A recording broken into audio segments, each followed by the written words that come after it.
बोलो भागवत भगवान की जय। श्रीमद् भागवत महापुराण तृतीय स्कंद 14वां अध्याय तिथि का गर्भ धारण। श्री सुखदेव जी कहते भगवान राजन प्रयोजन वश सुकर बने श्री हरि को कथा को मैत्री जी के मुख से सुनकर भी भक्तिधारी विदुर जी को बड़े पूर्ण तृप्ति न हुई। अतः उन्होंने हाथ जोड़कर फिर पूछा। विदुर जी ने कहा, मुनिवर, हमने ये बात आपके मुख से अभी सुनी है कि आदि देते हिरणाक्ष को भगवान यज्ञमूर्ति ने ही मारा था। ब्राह्मण जिस समय भगवान लीला से ही अपनी दाढ़ों पर रखकर पृथ्वी को जल से निकाल रहे थे, उस समय उनसे दैत्यराज हिरणाक्ष की मुठभेड़ किस कारण हुई। श्री मैत्रेय जी ने कहा, विदुर जी, तुम्हारा प्रश्न बड़ा ही सुंदर है, क्योंकि तुम श्री हरि की अवतार कथा के विषय में कुछ पूछ रहे हो, जो मनुष्यों के मृत्यु पाश का छेदन करने वाली है।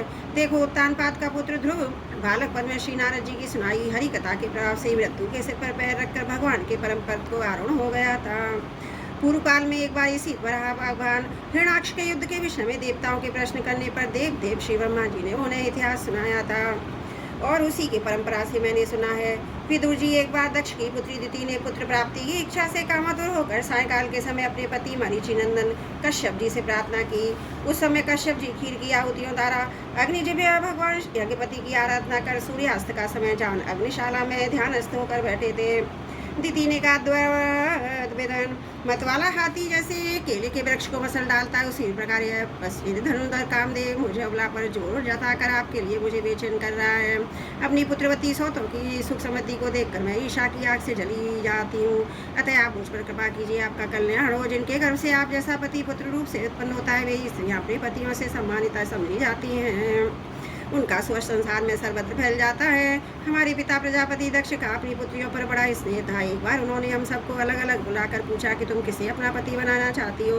वे अपनी संतान की सब प्रकार की चिंता रखते थे। अतः हमारा भाव जानकर उन्होंने उनमें से हम 13 पुत्रियों को, जो आपके गुण स्वभाव के अनुरूप थे, आपके साथ ब्याह दिया। अतः मंगल मूर्ति कमल नयन, आप मेरी इच्छा पूर्ण कीजिए, क्योंकि हे महत्तम, आप जैसे महापुरुषों के पास दीन जनों का आना निष्फल नहीं होता। विदुर जी, दिति कामदेव के वेग से अत्यंत बेचैन और बेबस हो रही थी। उसने इसी प्रकार बहुत सी बातें बनाते हुए दीन होकर कश्यप जी से प्रार्थना की। तब उन्होंने उसे सुमधुर वाणी से समझाते हुए कहा, भीरु, तुम्हारी इच्छा के अनुसार मैं अभी अभी तुम्हारा प्रिय अवश्य करूंगा। भला जिसके द्वारा अर्थ धर्म और काम तीनों की सिद्धि होती है, अपनी ऐसी पत्नी की कामना कौन पूर्ण नहीं करेगा। जिस प्रकार जहाज पर चढ़कर मनुष्य महासागर को पार कर लेता है, उसी प्रकार गृहस्थाश्रम ही दूसरे आश्रमों को आश्रय देता हुआ अपने आश्रम द्वारा स्वयं भी दुखों समुद्र के पार हो जाता है। माननीय स्त्री को तो पृथ्वी पुरुषार्थ की कामना वाले पुरुष का अंधन कहा गया है। उस पर अपनी गृहस्थी का भार डालकर पुरुष निश्चिंत होकर चलता है। इंद्रिय रूप शत्रु अन्य आश्रम वालों के लिए अत्यंत दुर्जय है, किंतु जिस प्रकार किले का स्वामी सुगमता से ही लूटने वाले शत्रुओं को अपने अधीन कर लेता है, उसी प्रकार हम अपनी विवाहिता पत्नी का आश्रय लेकर इन इंद्रिय रूप शत्रुओं को सहज में ही जीत लेते हैं। ग्रहेश्वरी, तुम जैसी भार्या के उपकारों का बदला तो हम अथवा कोई भी गुणग्राही पुरुष अपनी सारी उम्र में अथवा जन्मांतर में भी पूर्ण से नहीं चुका सकते। तो भी तुम्हारी सही संतान प्राप्ति की इच्छा को मैं यथाशक्ति अवश्य पूर्ण करूंगा, परंतु अभी तुम एक मूर्ख ठहरो, जिससे लोग मेरी निंदा कर रहे हैं। अत्यधिक घोर समय राक्षस आदि घोर जीवों का है। देखने में भी बड़ा भयानक है। इसमें भगवान भूतनाथ के गणभूत प्रेत आदि घूमा करते हैं। साथ भी संध्या काल में भूत भावन भूतपति भगवान शंकर अपने गणभूत द्वैत आदि को साथ लिए बैल पर चढ़कर विचरा करते हैं, जिनका जटारूढ़ शमशान भूमि से उठे हुए बवंडर की धूलि से दूसरे होकर दीप्यमान हो रहा है, तथा जिनके सुवर्ण कांति में गौर शरीर में भस्म लगी हुई है। वे तुम्हारे देवर ससुर महादेव जी अपने सूर्य चंद्रमा अग्नि रूप तीनों नेत्रों से सभी को देखते रहते हैं।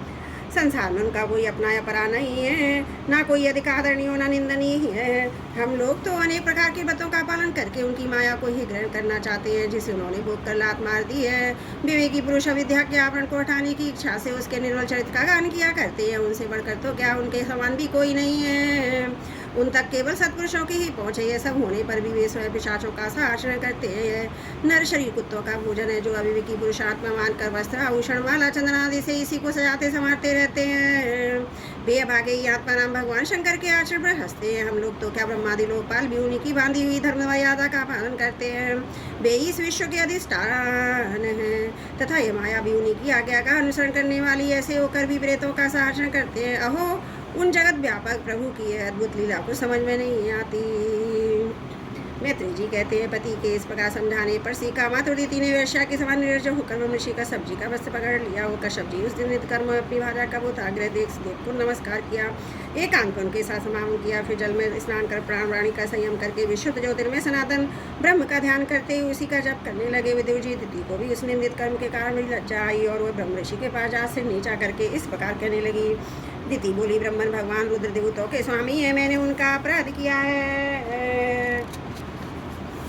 वे भूत श्रेष्ठ मेरे गर्भ को नष्ट न करें। मैं भक्तवान कल्पतरु उग्र और रुद्र रूप महादेव को नमस्कार करती हूँ।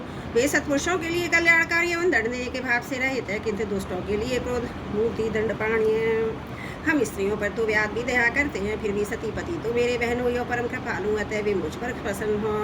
श्री मैत्री जी ने कहा, विदुर जी प्रजापति कश्यप ने सायकालीन संध्या वंदना आदि कर्म से निर्वत होने पर देखा दीति थर कांपती हुई अपनी संतान की लौकिक और पारलौकिक उन्नति के लिए प्रार्थना कर रही है। तब उन्होंने उससे कहा, कश्यप जी ने कहा, तुम्हारा चित्त कामना बस से मलिन था, वह भी सब ठीक नहीं था, तुमने मेरी बात भी नहीं मानी, देवताओं की भी अवहेलना की। अमंगल कली चंडी तुम्हारी को से दो बड़े ही अमंगल और अधम पुत्र उत्पन्न होंगे।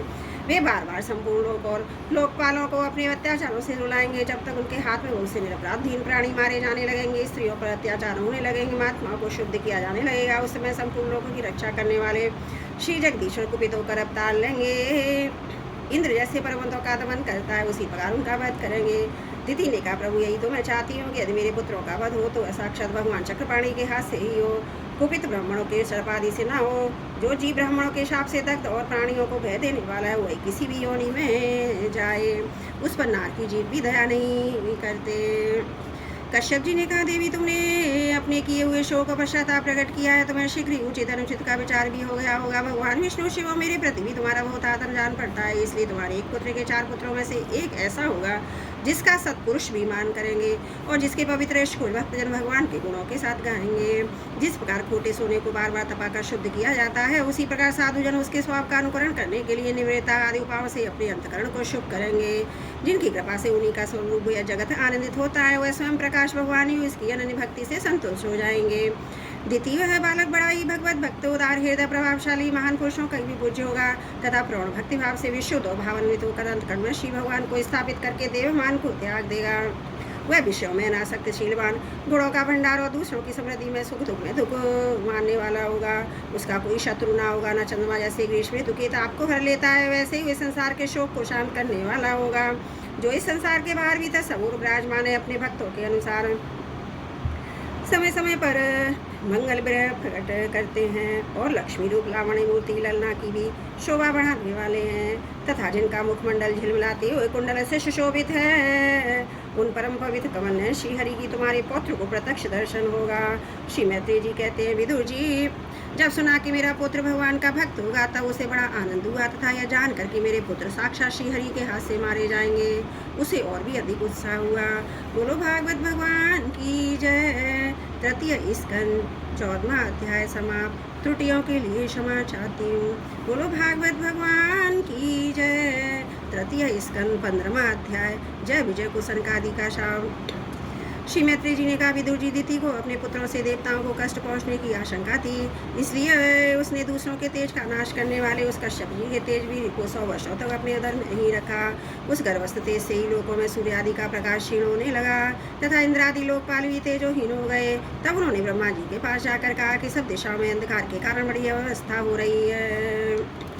देवताओं ने कहा, भगवान काल आपकी ज्ञान शक्ति को कुंठित नहीं कर सकता, इसलिए आपसे कोई बात छिपी नहीं। आप इस अंधकार के विषय में भी जानते ही होंगे, हम तो इससे बड़े ही भयभीत हो रहे हैं। देवादिदेव आप जगत के रचयिता समस्त लोकपालों के मुकुट बड़ी हैं। आप छोटे बड़े जीवों का भाव जानते हैं। देव आप विज्ञान बल संपन्न है। आपने माया से चतुर्मुख रूप और रजोगुण स्वीकार किया है। आपकी उत्पत्ति के वास्तविक कारण को कोई नहीं जान सकता। हम आपको नमस्कार करते हैं। आप में संपूर्ण भुवन स्थित है। कार्य कारण रूप सारा प्रपंच आपका शरीर है, किंतु वास्तव में आप इससे परे हैं। जो समस्त जीवों के उत्पत्ति स्थान आपका अनन्य भाव से ध्यान करते हैं, उन सिद्ध योगियों का किसी प्रकार भी हाश नहीं हो सकता है, क्योंकि वे आपके कृपा कटाक्ष से कृतकृत्य हो जाते हैं तथा प्राण इंद्रियों मन को जीत लेने के कारण उनका योग भी परिपक्व हो जाता है। रस्सी से बंधे हुए बैलों की भांति आपकी वेदवाणी से जकड़ी हुई सारी ऊर्जा आपकी अधीनता में नियम पूर्वक कर्मानुष्ठान करके आपको बलिपत समर्पित करती है। आप सबके नियंता मुख्य प्राण है, हम आपको नमस्कार करते हैं। भूमन इस अंधकार के कारण दिन रात का विभाग स्पष्ट हो जाने से लोगों के सारे कर्म लुप्त होते जा रहे हैं, जिससे वे दुखी हो रहे हैं। उनका कल्याण कीजिए। हरम शरणागतों की ओर अपनी अपार से निहारिए। देव आग जिस प्रकार ईंधन में पड़कर बढ़ती रहती है, उसी प्रकार कश्यप जी के वीर से स्थापित हुआ आदित्य का गर्भ सारी दिशाओं को अंधकार में करता हुआ क्रमशः बढ़ रहा है।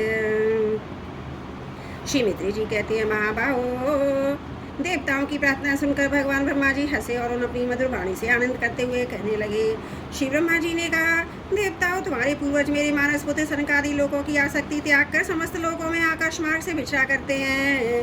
एक बार वे भगवान विष्णु के शुद्ध सत्यमय लोकों के शिरोभाग में स्थित वैकुंठ धाम में जा पहुँचे।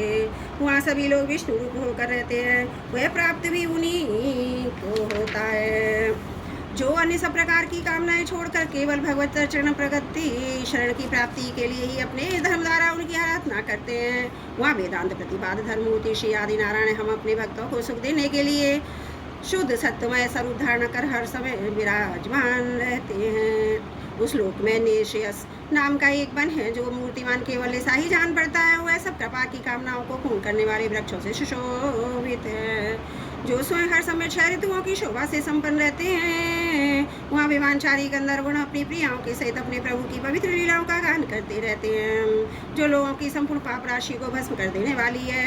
उस समय सरोवरों में खिली हुई मंगलपूर्ण वासंतिक बाद विलता की सुमधुर ग्रंथ उनके चित्त को अपनी ओर खींचना चाहती है, परंतु वे सबकी ओर ध्यान ही नहीं देते। ब्रह्म उस गंध को उड़ाकर लाने वाले भाई को भी बुरा भला कहते हैं। जिस समय धर्मराज ऊंचे स्वर से और गुंजार करते हुए मानो हरि कथा का गान करते हैं, उस समय थोड़ी देर के लिए कबूतर, कोयल, सारस, चकवे, पपीहे, हंस, तोते, तीतर और मोरों का कोलाहल बंद हो जाता है, मानो वे भी उसे की तरह आनंद में व्यस्त हो जाते हैं। श्री हरि तुलसी से अपने शिव विग्रह को सजाते हैं, तुलसी की गंध का अधिक अधिक आदर करते हैं। ये देखकर वहाँ के मंदार, कुंद, कुबरक, तिलक वृक्ष, उत्पल रात्रि में खिलने वाले कमल, चंपक, अर्ण, पुन्नाग, नाग, केसर, बगुल, मोल, सिरी, अम्बुज, निध में खिलने वाले कमल और पारिजात आदि पुष्प सुगंध युक्त होने पर भी तुलसी का ही तप अधिक मानते हैं। वह लोक वे दुर्य मरकत, मणि, पन्ने और सुवर्ण के विमानों से भरा हुआ है। ये सब किसी कर्म फल से नहीं, बल्कि एकमात्र श्री हरि के पाद पद्मों की वंदना करने से ही प्राप्त होते हैं। उन विमानों पर चढ़े हुए कृष्ण प्राण भगवत जनों की चिंता में पड़े बड़े नितंबली वाली सुमुखी सुंदरियां भी अभी मंद मुस्कान, मनोहर हास परिहास से काम विकार नहीं उत्पन्न कर सकती। परम सौंदर्यशाली लक्ष्मी जी, जिनकी कृपा प्राप्त करने के लिए देवगण में यत्नशील रहते हैं, श्री हरि के भवन चंचलात रूप दोष को त्याग कर रहती हैं। जिस समय अपने चरण कमलों के नुपुरों की झनकार करती हुई वे अपना लीला कमल घुमाती हैं, उस समय उस कनक भवन की स्फटिक दीवारों में उनका प्रतिबिंब पड़ने से ऐसा जान पड़ता है मानो उन्हें वो हार रही हो। प्यारे देवता हो, जिस समय दासियों को साथ लिए वे अपनी क्रीड़ावन में तुलसी दल द्वारा भगवान का पूजन करती हैं, तब वहाँ के निर्मल जल से भरे हुए सरोवरों में, जिनमें मूंगे के घाट बने हुए, अपना सुंदर कलकावली और अन्नत नासिका से सुशोभित मुखारबिंद देख कर भगवान का चुम्बन किया हुआ है। यूं जानकर उसे बड़ा सौभाग्यशाली समझती हैं। जो लोग भगवान की पाप हारणी लीला कथाओं को छोड़कर बुद्धि को भ्रष्ट करने वाली काम संबंधी अन्य निंदित कथाएं सुनते हैं, वे इस बैकुंठ लोक में नहीं जा सकते। हाय, जब वे अभागे लोग इन सारहीन बातों को सुनते हैं, तभी उनके पुण्यों को नष्ट कर उन्हें आश्रयहीन को नरकों में डाल देती हैं। कहा, इस मनुष्य योनि की बड़ी महिमा है, हम देवता लोग भी इसकी चाह करते हैं। इसी में तत्व ज्ञान और धर्म की भी प्राप्ति हो सकती है। इसे पाकर भी जो लोग भगवान की आराधना नहीं करते, वे वास्तव में उनकी सर्वत्र फैली हुई माया से ही मोहित हैं। देवादिदेव श्री हरि की निरंतर चिंतन करते रहने के कारण जिनसे यमराज दूर रहते हैं, आपस में प्रभु के स्वश की चर्चा करने पर अनुराग जन विहलता अवश्य इनके नेत्रों में अविरल अश्रुधारा बहने लगती है तथा शरीर में रोमांच हो जाता है।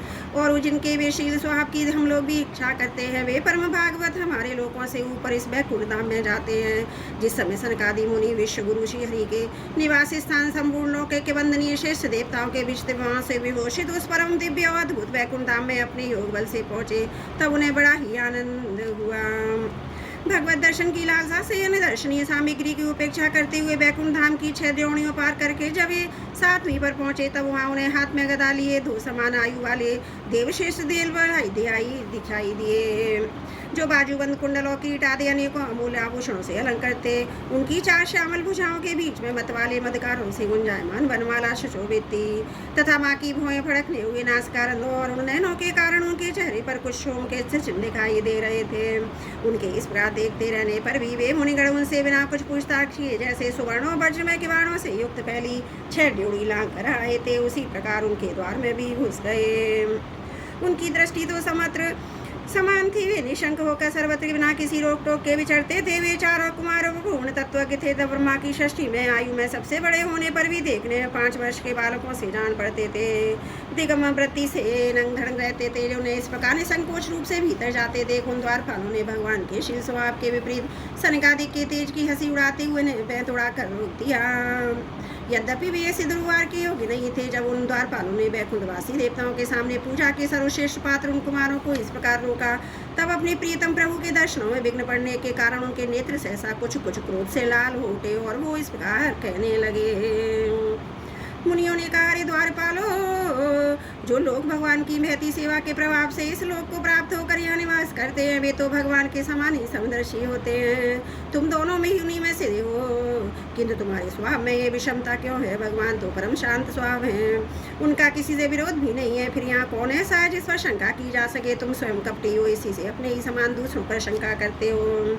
भगवान के उदर में सारा ब्रह्मांड स्थित है, इसलिए यहाँ रहने वाले ज्ञानी जन सर्वात्मा श्री हरि से अपना कोई भेद नहीं देखते, बल्कि महाकाश में घटाकाश की भांति उनमें अपना अंतर्भाव देखते हैं।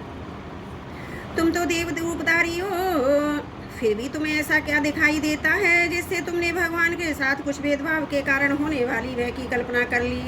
तुम हो तो इन भगवान बैकुंठनाथ के पार्षद, किंतु तुम्हारी बुद्धि बहुत मंद है। तब तुम्हारा कल्याण करने के लिए हम तुम्हारे अपराध के योग्य दंड का विचार करते हैं। तुम अपनी भेद बुद्धि के दोष से इस वैकुंठ लोक से निकल उन पाप में योनियों में जाओ जहाँ काम क्रोध लोभ प्राणियों के ये 3 शत्रु निवास करते हैं। सनकादि ये कठोर वचन सुनकर और ब्राह्मणों के शाप को किसी भी प्रकार के शस्त्र समूह से निवारण होने पर न जानकर श्रीहरि के दोनों पार्षद अत्यंत दीन भाव से उनके चरण पकड़कर पृथ्वी पर लौट गए। वे जानते थे कि उनके स्वामी श्रीहरि भी ब्राह्मणों से बहुत डरते हैं। फिर उन्होंने अत्यंत आतुक होकर कहा, भगवान, हम अवश्य अपराधी हैं, अतः आपने हमें जो दंड दिया हुआ है उचित ही है, वह हमें मिलना ही चाहिए। हमने भगवान का अभिप्राय न समझकर उनकी आज्ञा का उल्लंघन किया है, इससे हमें जो पाप लगाया हुआ है आपके लिए बहुत दंड से सर्वदा धुल जाएगा। किंतु हमारी इस दुर्दशा का विचार करके यदि करुणावश आपको थोड़ा सा भी अनुताप हो तो ऐसी कृपा कीजिए जिससे उन धुआंधार ध्वनियों में जाने पर भी हमें भगवत स्मृति को नष्ट करने वाला मोहना प्राप्त हो। इधर जब साधुजनों के हृदय धन भगवान कमलनाभ को मालूम हुआ कि मेरे द्वारपालों ने सनकादि साधुओं का अनादर किया है, तब वे लक्ष्मी जी के सहित अपने उन्हीं श्री चरणों से चलकर ही वहाँ पहुँचे, जिन्हें परमहंस मुनिजन भी ढूंढते रहते हैं, सहज में पाते नहीं है। सनकादि देखा कि उनकी समाधि के विषय श्री वैकुंठनाथ स्वयं उनके नेत्र गोचर होकर पधारे हैं। उनके साथ साथ पार्षदगण छत्र चमरादि चल रहे हैं। प्रभु के दोनों ओर राजहंस के पंखों के समान 2 श्वेत चमर डुलाए जा रहे हैं। उनकी शीतल वायु से उनके श्वेत छत्र में लगी हुई मोतियों की झालर हिलती हुई ऐसी शोभा दे रही है मानो चंद्रमा की किरणों से अमृत की बूंदें झर रही हों। प्रभु समस्त सद्गुणों के आश्रय उनकी सौम्य मुख मुद्रा को देखकर जान पड़ता था, मानो वे सभी पर अनवरत कृपा सुधा की वर्षा कर रहे हैं। अपनी स्नेहमयी चितवन से वे भक्तों का हृदय स्पर्श कर रहे थे। उनके सुविशाल श्याम वक्ष स्थल पर स्वर्ण रेखा के रूप में जो साक्षात लक्ष्मी विराजमान थी, उनसे मानो वे समस्त देवलोकों के चूड़ामणि वैकुंठ धाम को सुशोभित कर रहे थे। उनके पीताम्बर मंडित विशाल नितंबों पर झिलमिलाती हुई करदनियों गले में भ्रमरों से मुखरित वनमाला विराज रही थी तथा बेकलाइयों में सुंदर कंगन पहने अपने एक हाथ गरुण जी के कंधे पर रख दूसरे से कमल का पुष्प घुमा रही थी। उनके अनमोल कपोल बिजली की प्रभा की बिला जाने वाली मकराकृति कुंडलों की शोभा बढ़ा रहे थे। उभरी हुई सुवर्ण नासिका थी, बड़ाई सुंदर मुक्ता सिर पर बड़े में मुकुट विराजमान था। चारों भुजाओं के बीच वहाँ मूल्यवान मनोहर हार की और गले में कौस्तुभमणि की अपूर्व शोभा थी। भगवान का श्री विग्रह बड़ा ही सौंदर्यशाली था। उसे देखकर भक्तों के मन में ऐसा वितर्क होता था कि इसके सामने लक्ष्मी जी का सौंदर्य विभंगते हो गया। ब्रह्मा जी कहते, देवता इस प्रकार मेरे महादेव जी और तुम्हारे लिए परम सुंदर विग्रह धारण करने वाले श्रीहरि को देखकर सनकादि मुनीश्वरों ने उन्हें फिर सिर झुकाकर प्रणाम किया। उस समय उनकी अद्भुत छवि को निहारते निहारते उनके नेत्र तृप्त नहीं होते थे। सनकादि मुनीश्वरों निरंतर ब्रह्मानंद में निमग्न रहते थे, किंतु जिस समय भगवान कमल ने इनके चरणाविंद कमल से मिली हुई तुलसी मंजरी की गंध से सुभाषित बाहु ने नासिकाओं के द्वारा उनके अंतकरण में प्रवेश किया, उस समय वे अपने शरीर को संभाल ना सके और दिव्य गंध ने उनके मन में भी खलबली में पैदा कर दी। भगवान का मुख नील कमल के समान था, अति सुंदर अधर और मुकंदली कुली के समान मनोहर हाथ से उसकी शोभा और भी बढ़ गई थी। उसकी झांकी करके वे कृतकृत्य हो गए और फिर पथराग के समान लाल लाल नखों से सुशोभित उनके चरण कमल देख कर वे उन्हीं का ध्यान करने लगे। इसके पश्चात वे मुनिगण अन्य साधनों से सिद्ध न होने वाली स्वाभाविक कष्ट सिद्धियों से संपन्न श्री हरि की स्तुति करने लगे, जो योग मार्ग दर मोक्ष पद की खोज करने वाले पुरुषों के लिए उनके ध्यान का विषय अत्यंत आदरणीय होने आनंद की बुद्धि करने वाले पुरुष रूप प्रकट करते हैं। सनकादि मुनियों ने कहा, अनंत यद्यपि आप अंतर्यामी रूप से दुष्ट चित्त के पुरुषों के हृदय में स्थित रहते हो, तथापि उनकी दृष्टि से ओझल ही रहते हैं, किंतु आज हमारे नेत्रों के सामने जो आप साक्षात विराजमान हैं प्रभु, जिस समय आपसे अत्यंत हमारे पिता ब्रह्मा जी ने आपका रहस्य वर्णन किया था, उसी समय श्रवण रंधों द्वारा हमारी बुद्धि में जो आप विराजे, किंतु प्रत्यक्ष दर्शन का मान सौभाग्य तो हमें आज ही प्राप्त हुआ है। भगवान, हम आपको साक्षात परमात्म तत्व ही जानते हैं। इस समय आपने अपने विशुद्ध सत्यमय विग्रह से हम अपने इन भक्तों को आनंद कर रहे हैं। आपकी इस सगुण साकार मूर्ति को राग और अहंकार से मुक्त मुनिजन आपकी कृपादृष्टि प्राप्त हुए सुदृढ़ भक्ति योग के द्वारा अपने हृदय में उपलब्ध करते हैं। प्रभु, आपका सुवर्ष अतंतीय कीर्तनीय और सांसारिक दुखों की निवृत्ति करने वाला है। आपके चरणों की शरण में रहने वाले जो महाभाग आपकी कथाओं के रसिक हैं, वे आपके आत्यंतिक प्रसाद मोक्ष पद को भी कुछ अधिक नहीं गिनते, फिर जिन्हें आपकी जरा सी टेढ़ी भौई भयभीत कर देती हैं। उन इंद्र पद आदि अन्य भोगों के विषय में तो कहना ही क्या है। भगवान, यदि हमारा चित्त भोरे की तरह आपके चरण कमलों में ही रमण करते हैं, हमारी वाणी तुलसी के समान आपके चरण संबंध से ही सुशोभित हो, हमारे कान आपकी स्वच्छ सुधा से परिपूर्ण रहें, जो अपने पापों के कारण भले ही हमारा जन्म नरकादि योनियों में हो जाए, इसकी हमें कोई चिंता नहीं है। विपुल कीर्ति प्रभु, आपने हमारे सामने जो ये मनोहर रूप प्रकट किया, इससे हमारे नेत्रों को बड़ा ही सुख मिला। विषयासक्त जिन इंद्रिय पुरुषों के लिए इसका दृष्टिगोचर होना अत्यंत कठिन है, आप साक्षात भगवान हैं और इस प्रकार स्पष्टतया हमारे नेत्रों के सामने प्रकट हुए हैं। हम आपको प्रणाम करते हैं। बोलो भागवत भगवान की जय। तृतीय स्कंद 15वां अध्याय समाप्त। त्रुटियों के लिए क्षमा प्रार्थी हूँ।